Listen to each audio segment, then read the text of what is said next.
आप सभी धर्म प्रेमी श्रोताओं को मेरा नमस्कार। आज हम चर्चा करेंगे गुरु ग्रह के द्वितीय भाव में स्थित होने का गूढ़ और सत्य संकेतों की।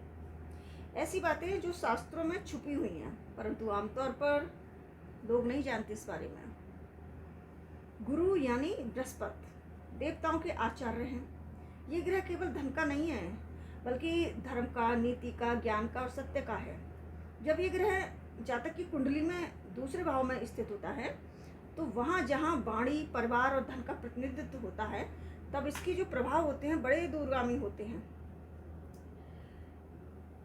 वाणी ही वरदान बनती है। यदि गुरु शुभ स्थिति में होता है, जैसे स्वराशि धनु और मीन और मित्र राशि कर्क, सिंह, तो जातक की जो वाणी होती है वो बहुत खूबसूरत होती है।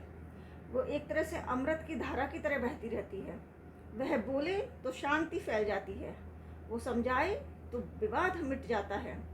ऐसा व्यक्ति बोलकर ही समाज में यश, सम्मान और लक्ष्मी की प्राप्ति करता है।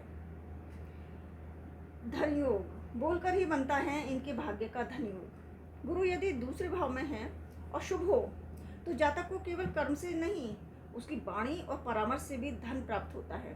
वह सलाह देकर, शिक्षण देकर, शास्त्रों का पाठ करके, न्याय या ज्योतिष का कार्य करके धन कमा सकता है। लेकिन अगर गुरु पीड़ित होता है या फिर नीच का होता है, मकर राशि में जैसे, या राहु केतु शनि के साथ पीड़ित हो जाता है, तो यही जो वाणी होती है वो विष बन जाती है। वो जो जातक होता है वो झूठ बोलता है, दूसरों को भ्रमित करता है या अपने ही शब्दों में अपमान झेलता है और उसको धन हानि होती है। इस तरह के फल इसमें देखने को मिलते हैं। और एक गंभीर सत्य ये भी है कि ये वंश और पूर्वजों की दृष्टि से भी देखा जाता है। गुरु अगर दूसरे भाव में होता है तो ये केवल आपके जीवन की नहीं, आपके वंश की, आपके पूर्वजों की कमाई, संस्कार और ऋण का भी द्योतक होता है। यदि गुरु अशुभ है तो ये संकेत देता है कि आपके पितरों ने धर्म से हटकर कोई कार्य किया है, जिसका ऋण अब आपके शब्दों में उतारना है। इसके लिए हम कुछ आपको उपाय बताते हैं जिससे कि गुरु संतुलित हो जाए।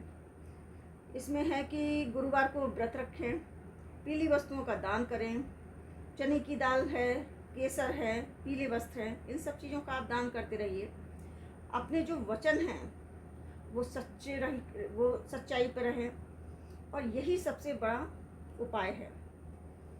और स्मरण रहे, वाणी केवल ध्वनि नहीं होती है, ये ब्रह्मा होती है। बाघ से ही सृष्टि प्रारंभ हुई है। यदि गुरु उस बाघ को आशीर्वाद दे दे तो वह वाणी स्वयं भगवती सरस्वती हो जाती है।